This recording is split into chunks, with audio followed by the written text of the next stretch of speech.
영성 회복의 원리라고 하는 제목으로 하나님의 말씀을 선포하겠습니다. 세계에서 3대 피자 회사라 그러면은 피자헛, 도미노, 리틀 시저스 이 세 개의 회사를 들 수가 있습니다. 자, 그런데 몇 년 전에 파파 존스라고 하는 피자 회사가 생겼습니다.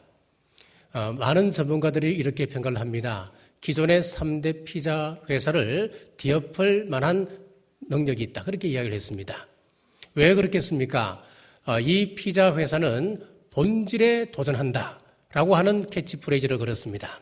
피자의 본질이 무엇이겠습니까? 피자의 본질이라고 하는 것은 맛입니다. 자, 그런데 기존의 3대 피자 회사를 보면은 나름대로의 특징이 있습니다. 피자헛은 다양한 메뉴를 가지고 있습니다. 그리고 도미노는 배달을 굉장히 신속하게 한다 그럽니다. 그리고 리틀 시저스는 저렴한 가격으로 승부를 걸었다 그러는데 이 파파 존스는 맛의 승부를 건다, 본질의 승부를 건다. 그래서 많은 고객들에게 만족을 주었고 또 전문가들에게 이런 평가를 받게 되는 것입니다.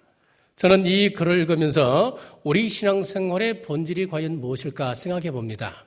우리 교회에서 행해지고 있는 많은 성경 공부, 제자 훈련, 그리고 장학 사업이나 구제 사업, 다양한 행사와 프로그램들, 물론 다 중요합니다만은 이 가운데 하나를 이야기하라 한다면은 그것은 바로 예배입니다. 예배 이외에 그 어떤 것도 더 중요시 여기면 안 됩니다. 어떤 좋은 것이라 하더라도 예배보다 더 중요하게 생각하고 예배의 방해 요소가 된다고 한다면 그것은 안 되는 겁니다. 하나님이 사람을 만드신 이유도 하나님께서 영광받기 위하여서 하나님께 예배하는 존재로 삼기 위해서 우리를 만드셨습니다. 이사야 43장 21절에 보십시오. 이 백성은 내가 나를 위하여 지었나니 나를 찬송하게 하려 함이니라. 예배 드리게 하려고 우리 사람을 지으셨다라고 말씀하셨습니다. 가인이 왜 실패한 사람이 되었습니까? 예배의 중요성을 깨닫지 못했기 때문에 그렇습니다. 아벨이 왜 믿음의 판결에 올라갈 수 있었습니까? 믿음의 예배의 중요성을 깨달았기 때문에 그렇습니다. 아브라함은 예배가 얼마나 중요한 것인 줄 알기 때문에 그는 가는 곳곳마다 하나님 앞에 제단부터 쌓았습니다. 아브라함에게 있어서 예배라고 하는 것은 하나님과 동행하는 비밀이었습니다. 에스가 실패한 것은 윤리적 문제 때문이 아니었습니다.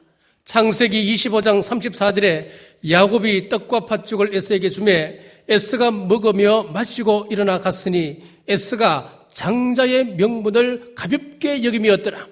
성경에서 장자의 명분이라고 하는 것은 재산권을 두고 이야기하는 것보다도 더 중요한 것이 하나 있습니다. 그것은 예배를 드릴 수 있는 권한을 말합니다.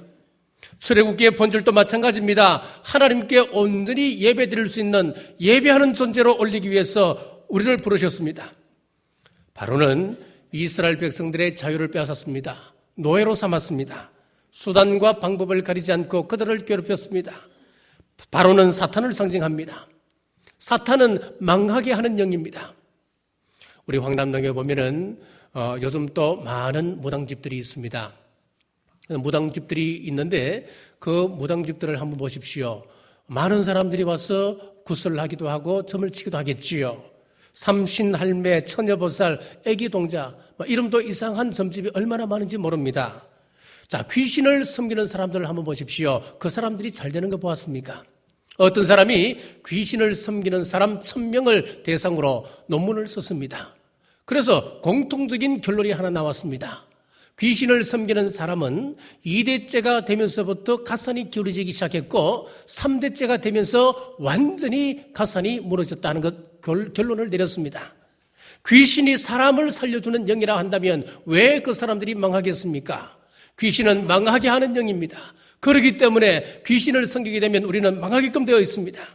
그래서 하나님은 모세를 통하여서 영적 마귀 바로에게 처음 하신 말씀이 무엇입니까? 내 백성을 내보내라는 겁니다. 나가야 되는 것입니다. 우리가 나가는 것, 이것이 바로 구원입니다. 그럼 왜 떠나야 합니까? 내가 살기 위해서 나가야 합니다. 우리 영성 회복을 위해서 우리는 나가야 합니다. 이것이 출애굽의 이유입니다. 영성 회복을 위한 첫 번째 예배 회복입니다.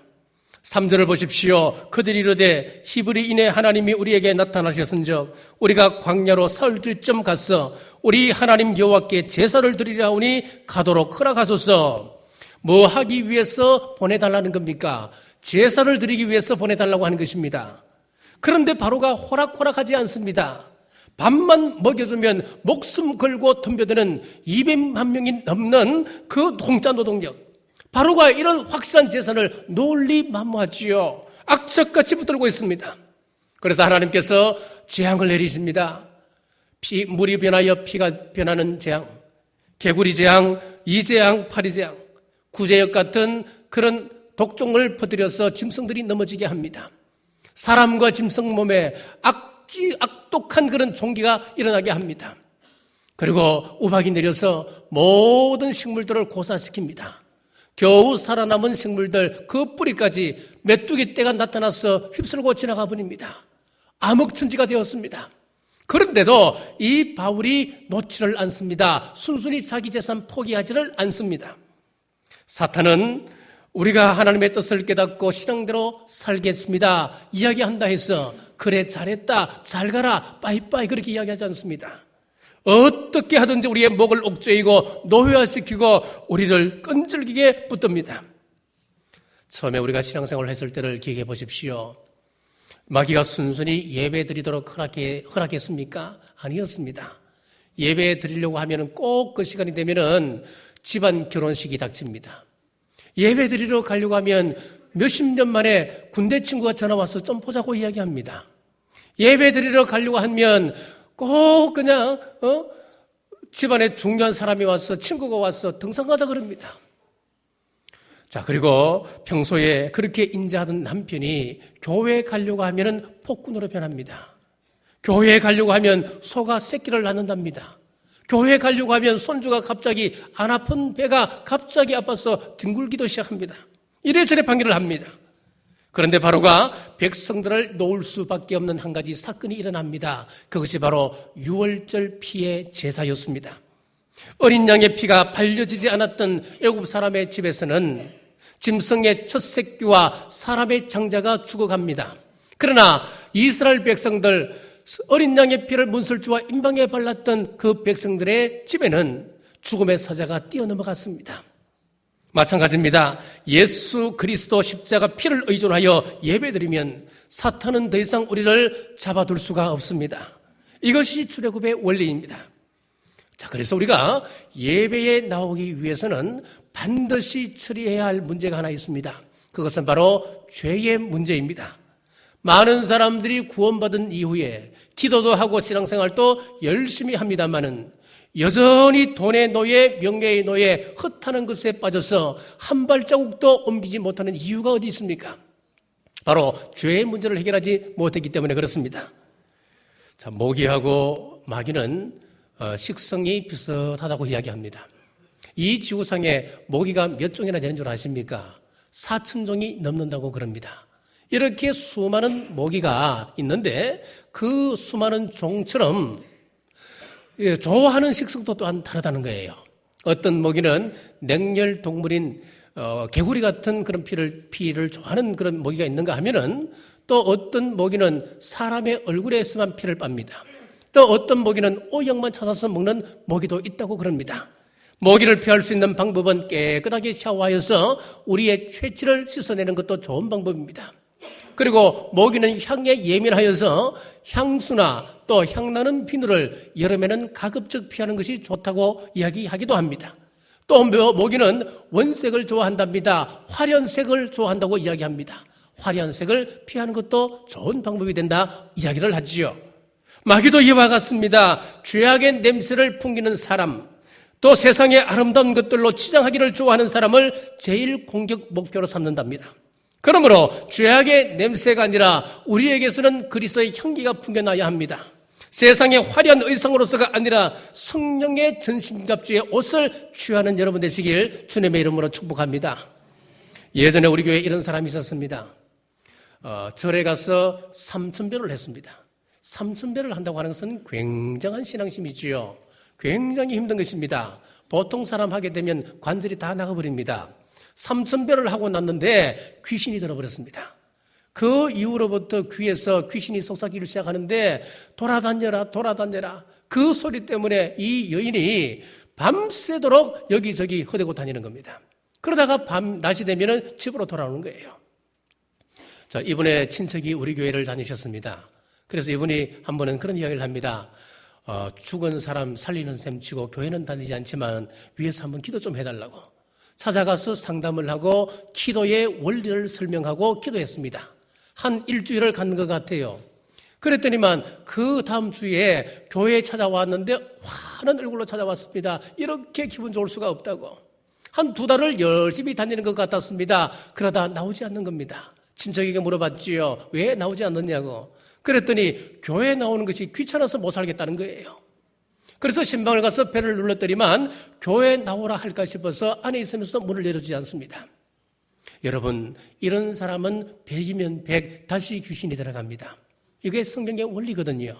누가복음 11장 24절에서 26절에 보면은 더러운 귀신이 사람에게서 나갔을 때에 물 없는 곳으로 다니며 쉬기를 구하되 얻지 못하고 이에 이르되 내가 나온 내 집으로 돌아가리라 하고 가서 보니 그 집이 청소되고 수리되었거늘 이에 가서 저보다 더 악한 귀신 7을 데리고 들어가서 그 안이 그 사람의 나중 형편이 전보다 더 심하게 되느니라. 귀신은 어떻게 생각합니까? 우리 사람의 몸을 자기 집이라 생각하고 터줏대감 노릇을 하려고 하는 겁니다. 오늘 본문에 말씀에 나와 있잖아요. 내가 나온 내 집으로 돌아가리라. 사람의 몸을 자기 집이라고 이야기하는 거예요. 그래서 7 귀신을 데리고 들어가서 이전보다 상황이 더 나빠졌다. 그렇게 이야기를 했습니다. 여러분, 무슨 이야기냐 하면은 회개하지 않는 죄, 정리하지 않는 죄, 죄를 사랑하고 죄를 품고 다니면 마귀의 속을 댑니다. 귀신이 득실거립니다. 아무리 도와줘도 다시 원상으로 돌아가 버립니다. 그래서 우리는 반드시 이 예배 자리에 나오기 위해서는 죄 문제를 먼저 해결하셔야 됩니다. 죄의 정체라고 하는 이런 재미난 글이 있습니다. 죄는 불과 같다. 그것은 태우고 망하게 한다. 죄는 녹과 같다. 그것은 부패시킨다. 죄는 마취제와 같다. 우리를 서서히 무감각하게 만든다. 죄는 독과 같다. 그것은 죽게 한다. 죄란 금은 구름과 같다. 지금은 괜찮아 보이지만은 반드시 비가 오게 한다. 죄란 썩은 사과와 같다. 겉은 먹음직하지만 깨물면 썩어 있다. 죄란 함정과 같다. 한번 밟으면 떨어져 붙잡힌다. 죄란 화산과 같다. 비록 폭발하지는 않지만 화산은 화산이다. 죄란 필름이다. 육안으로 보이지 않지만은 그것을 현상하게 되면 또렷이 보이게 된다. 죄란 마약과 같다. 습관이 되면 끊기 힘든다. 죄란 빙산의 일각과 같다. 드러난 부분보다는 숨겨진 부분이 더 거대하게 크다. 죄란 달팽이집과 같다. 들어갈수록 커진다. 이 죄를 우리는 해결해야 됩니다. 이것을 해결하기 위해서는 어떻게 합니까? 예수 그리스도 이름으로밖에 할 수가 없습니다. 우리 예수님의 이름의 뜻이 무엇입니까? 자기 백성을 그들의 죄에서 구원할 자라고 하는 뜻을 가지고 있지 않습니까? 구약시대는 짐승을 잡아 그 피를 뿌려 죄사함을 받았습니다. 그리고 제물은 불에 태워서 헌신의 예표로 삼았습니다. 그러나 신약시대는 더 이상 이런 제물이 필요 없게 되었습니다. 우리 예수님께서 마지막 제단인 십자가 위에서 전 인류를 위해 속죄의 피를 흘려주셨기 때문에 우리는 하나님과 화목하게 되었고 죄사함을 얻게 되었습니다. 성막을 보면은 성막 안에 성소가 있고 지성소가 있습니다. 지성소 앞에 보면은 분향단이 있습니다. 분향단에 그 향을 피울 때 반드시 하나님께서 지정한 불이 있었습니다. 분향단에 향을 피울 때 그 붙이는 불은 반드시 희생 제물을 바쳤던 번제단의 불로 향의 불을 붙이게 했습니다. 레위기에 보면은 아론의 두 아들이 있었습니다. 나답과 아비후가 있었습니다. 하나님의 이 명령을 어기고 번제단의 불이 아닌 다른 불로 향에 불을 붙였을 때에 어떻게 되었습니까? 그 자리에서 적사하고 말았습니다. 이것은 우리에게 주는 의미가 있습니다. 지금 우리가 드리는 이 모든 예배에는 희생 제물 대신 예수 그리스도의 피가 보여져야 됩니다. 예수 그리스도를 통해서 우리가 하나님의 은혜의 보좌 앞에 담대히 나갈 수가 있습니다. 그러므로 요즘 이 시대를 휩쓸고 있는 종교다원주의는 절대로 안 됩니다. 예수님으로 말미암아 구원받는 것 나도 알고 그대로 믿고 있다. 그러나 모든 종교의 신으로 구원을 받을 수가 있다. 얼마나 달콤하고 얼마나 아량이 있어 보이는 이야기입니까? 모든 종교의 신은 성령이다. 기독교의 영도 성령이고 힌두교의 영도 성령이다. 얼마나 폭넓고 종교 간 평화를 지향하는 것처럼 보입니까, 여러분?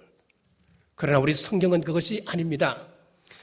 사도행전 4장 12절 말씀에 보면 다른 이로서는 구원을 받을 수 없나니 천하 사람 중에 구원을 받을 만한 다른 이름을 우리에게 주신 일이 없음이니라 그랬습니다. 오직 예수님 이외에는 구원의 길이 없다고 말씀합니다. 요한복음 14장 6절 말씀입니다. 내가 곧 길이요 진리요 생명이니 나로 말미암지 않고는 아버지께로 올 자가 없느니라. 우리 예수님께서 길이요 진리요 생명이시기 때문에 예수님 이외에는 구원의 길이 없다고 분명히 성경은 말씀합니다. 하나님께서 예수님을 희생 제물로 받으시고 그 피를 믿는 자들을 구원하셨습니다.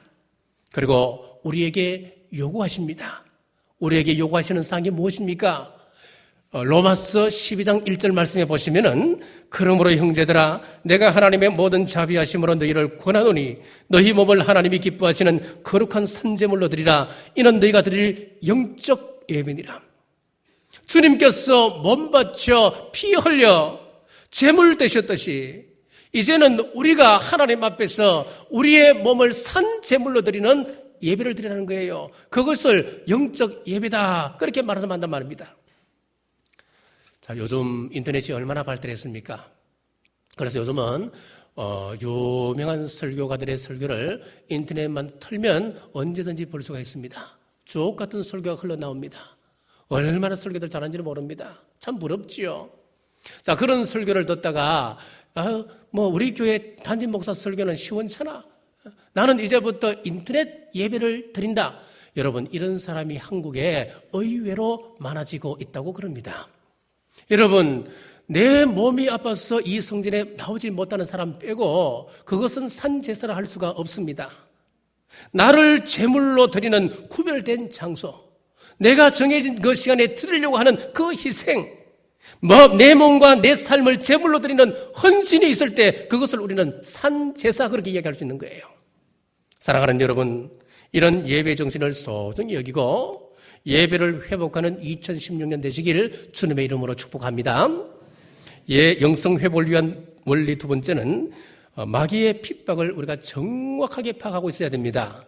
2절 말씀을 보십시오. 바로가 이르되 여호와가 누구이기에 내가 그의 목소리를 듣고 이스라엘을 보내겠느냐? 나는 여호와를 알지 못하니 이스라엘을 보내지 아니하리라.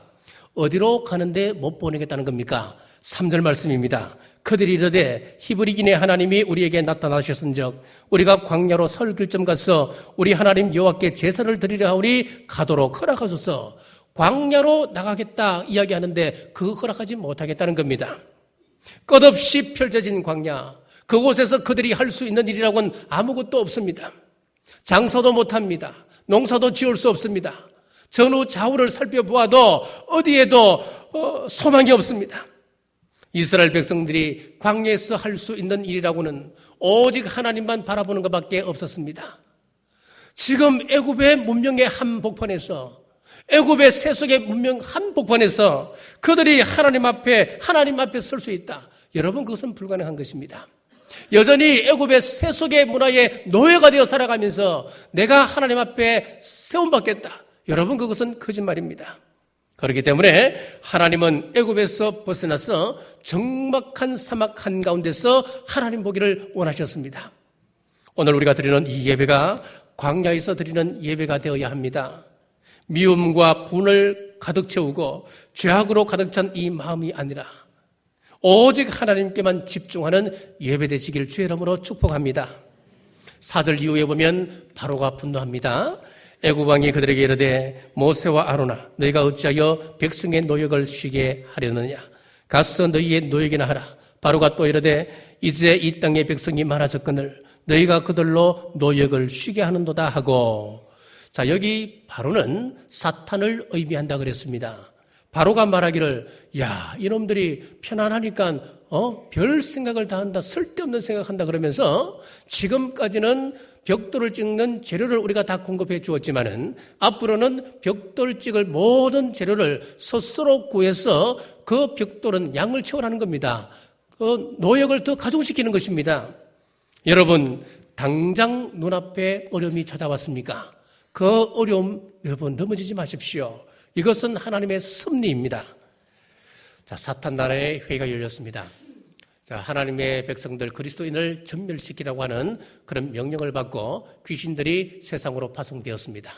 자, 귀신들이 이제 다 올라와서 이제 회의를 하는데 첫 번째 귀신이 보고를 합니다. 나는 산 위를 힘들게 올라가고 있는 그리스도인을 죽이려고 호랑이를 보내었더니 호랑이 앞에서도 떨기는커녕 바위 위에 올라가서 하늘을 향하여 오리어 찬송합니다. 그래서 찬송 앞에 실패하고 말았습니다. 여러분, 그렇습니다. 찬송하는 사람 앞에는 마귀가 속수무책입니다. 두 번째, 마귀가 보고를 합니다. 저는 망망대해에서 큰 풍랑을 일으켜 배를 파손시켜 모든 그리스도인을 죽이려고 했습니다. 그런데 살아남았던 그리스도인 한 사람이 바위 위에 올라가서 하늘을 우러러 기도하는 것이었습니다. 기도 앞에 마귀는 속수무책입니다. 마지막 세 번째, 마귀가 보고를 합니다. 저는 대형교회를 찾아갔습니다. 수만 명이 모이는 대형교회에 찾아가서 그 교회에다가 10년 동안 편안하게 해주었습니다. 그랬더니 영이 죽고 그의 몸이 죽었습니다. 썩었습니다. 사랑하는 여러분, 그냥 편안한 것이 행복이 아닙니다. 지금 중국에 예수님을 믿는 사람들의 수가 얼마나 되는 줄 아십니까? 1억 3천만 명이라고 이야기합니다. 우리 남한의 인구가 5천만 아닙니까? 그런데 중국은 그리스도인들만 1억 3천만 명입니다. 자, 지금 중국에서는 기독교와의 전쟁을 시작하고 있습니다. 기독교가 너무 커졌다는 겁니다. 공산주의 기본 사상과 기독교가 상충되기 때문에 그들을 그냥 좌시할 수 없다고 하는 거예요. 그래서 기독교가 가장 많은 원저우시의 2,000개 교회를 정리하기 시작했습니다. 자, 그런데 전망은 달라집니다. 앞으로 2030년이 되면 중국의 기독교 인구가 2억 5천만 명이 된다고 하는 전망이 나왔습니다. 지금 당장 교회를 무너뜨리기 위해서 기독교를 지금 핍박하고 있다고 하는 이 매스컴을 듣지만은 전망은 그것보다 대나 더 늘어나 있다고 하는 거예요. 역설적인 표현입니다만은 과거 모택동이 중국 기독교 역사에서 지대한 공헌을 했습니다. 모택동이 정권을 잡고부터 기독교를 말살하기 시작했습니다. 얼마나 가혹한 핍박을 가했는지 모릅니다. 그 핍박을 교회에서 중국의 교회들은 지하로 숨어들었습니다. 그 속에서 신앙의 순수성을 지켜나갔습니다. 결과 지금 1억 명이 넘는 기독교인이 열매를 맺게 되었습니다. 자, 그런데 유럽을 한번 보십시오. 이 유럽의 교회들은 수백 년 동안 편안한 가운데 신앙생활을 했습니다. 그 결과 지금 유럽의 교회들은 문을 닫고 있습니다. 많은 교회들이 텅텅 비어져 가고 술집으로 팔리거나 아니면 이슬람 사원으로 바꾸어져 가고 있습니다. 그러니까 우리 그리스도인들에게 있어서 이 시련이라고 하는 것은, 핍박이라고 하는 것은 절대로 저주가 아닌 것입니다. 우리 그리스도인들에게 있어서 핍박이라고 하는 것은 기도할 수 있는 기회요, 하나님께 찬송으로 나아갈 수 있는 기회로 삼다고 하는 것입니다. 그렇기 때문에 핍박과 환난은 우리 그리스도인들에게 축복이 되는 것입니다. 이 지구상에서 유일하게 분단 국가로 남아있는 나라가 우리 대한민국입니다.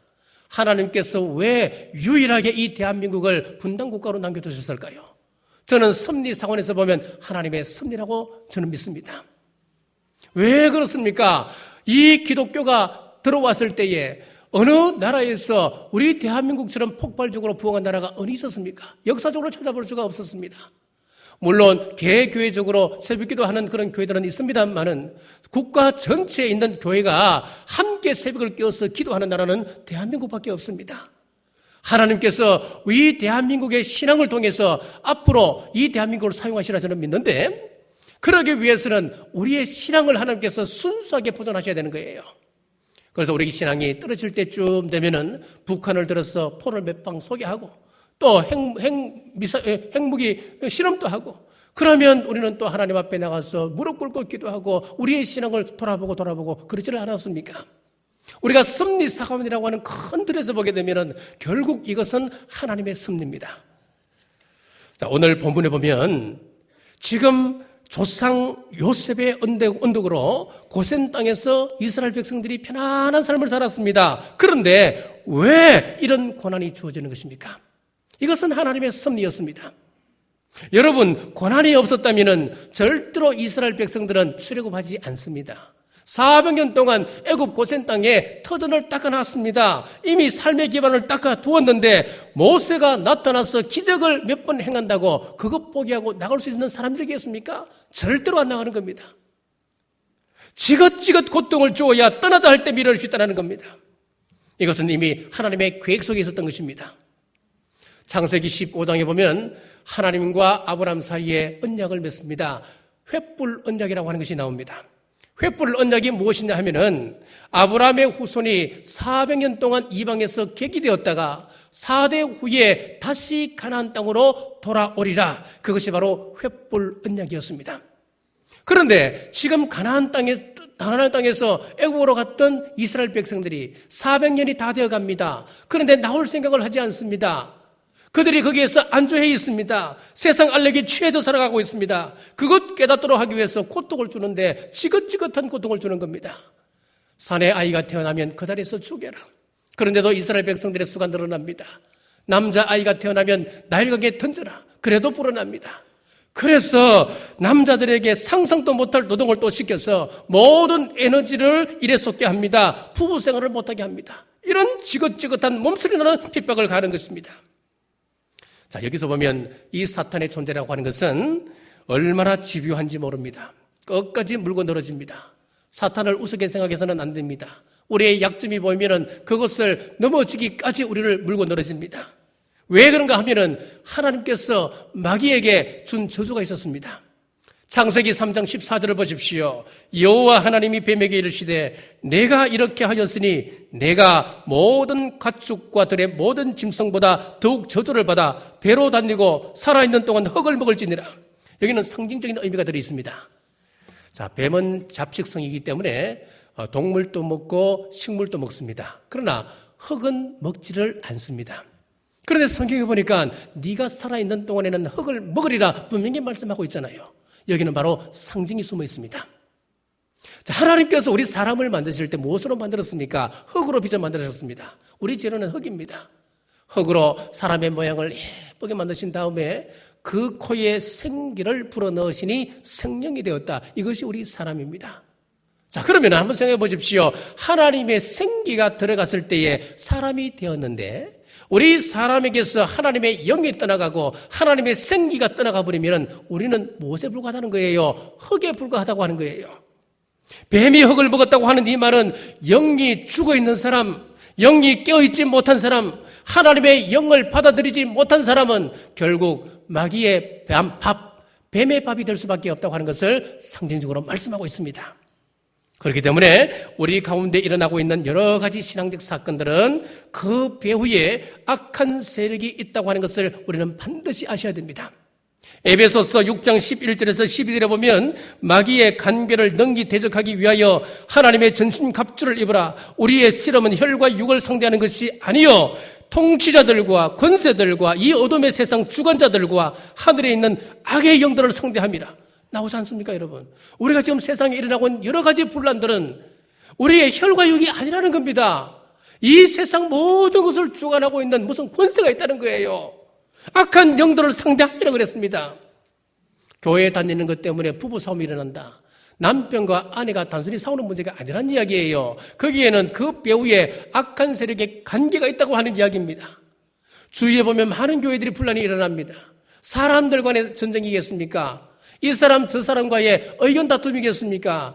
그 배후에는 악한 사탄의 세력이 지금 진치고 있다고 하는 것을 성경은 우리에게 보여주고 있습니다.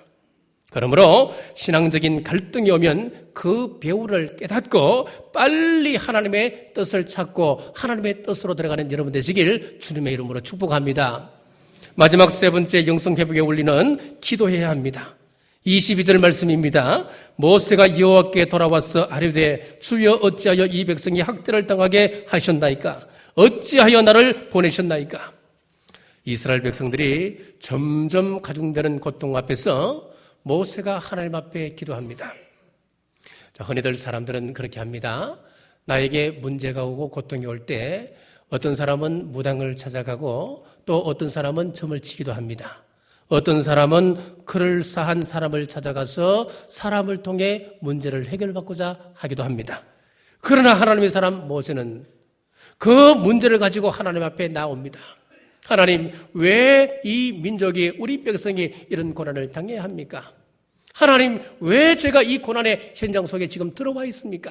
하나님께 기도했습니다. 우리가 위기를 만났을 때에, 내가 해결할 수 없는 문제에 봉착했을 때에 우리는 하나님께 물어야 됩니다. 하나님, 이 문제가 왜 왔습니까? 또 내가 왜 이 고난의 현장 앞에 지금 봉착해 있습니까? 그거 물으셔야 됩니다. 어떤 사람들은 우리 교회가 사랑이 없다 그렇게 말할 수도 있습니다. 이 교회 담임 목사는 인정머리가 별로 없다 그렇게 이야기할 수도 있습니다. 그러나 그것이 해답이 있는 것이 아닙니다. 여기에 해답은 없습니다. 문제가 생기면 하나님, 왜 나를 경주 남부교회에 보내주셨습니까? 하나님, 왜 나를 지금 이곳에 세워주셨습니까? 여러분 기도하셔야 됩니다. 이때 성령님께서 기름 부으셔서 여러분의 사명을 새롭게 하십니다. 사명을 잃어버린 사람은 죽은 사람과 같습니다. 볼펜의 사명은 무엇입니까? 글을 쓰는 데 있지 않습니까? 그런데 잉크가 나오지 않습니다. 그러면 아무리 값비싼 볼펜이라 하더라도 휴지통에 던져지는 것 아니겠습니까? 우리의 사명은 이스라엘 백성들이 광야에 나가서 제사 드리는 것처럼 하나님께 온전히 예배하는 존재입니다. 이 사명을 망각하고 이 교회를 정치적 발판으로 삼는다든지 아니면 사업의 수단으로 삼는다든지 아니면 친교 모임으로 생각한다면 하나님 앞에 사명을 잃어버린 설모없는 존재가 되고 마는 것입니다. 그러므로 우리는 늘 사명을 가슴에 품고 사건 앞에서 하나님, 왜 나를 여기에 세워두셨습니까? 기도하시는 여러분 되시길 주의 이름으로 축복합니다. 사랑하는 성도 여러분, 오늘 이후로는 오직 예수님의 보혈을 의지하여 예배의 성공자 되시기를 바랍니다. 시험이 오거든 사탄으로부터 오는 시험임을 깨닫고 기도의 무릎을 세워 하나님의 뜻을 이루어가는 경주 남부교회 온 성도들 되시길 주님의 이름으로 축복합니다. 기도하겠습니다. 아버지 하나님, 세상에 빠진 저희들을 불러 예배자로 세워주심 감사합니다. 우리의 가장 큰 사명은 하나님께 예배드리는 것임을 알고 거룩한 영적 예배드리기에 온 정성을 다하게 하옵소서. 예수님의 피공로 의지하여 나갑니다. 우리 예수님을 보시고 우리를 죄 없다 거룩하다 인정해 주셨습니다.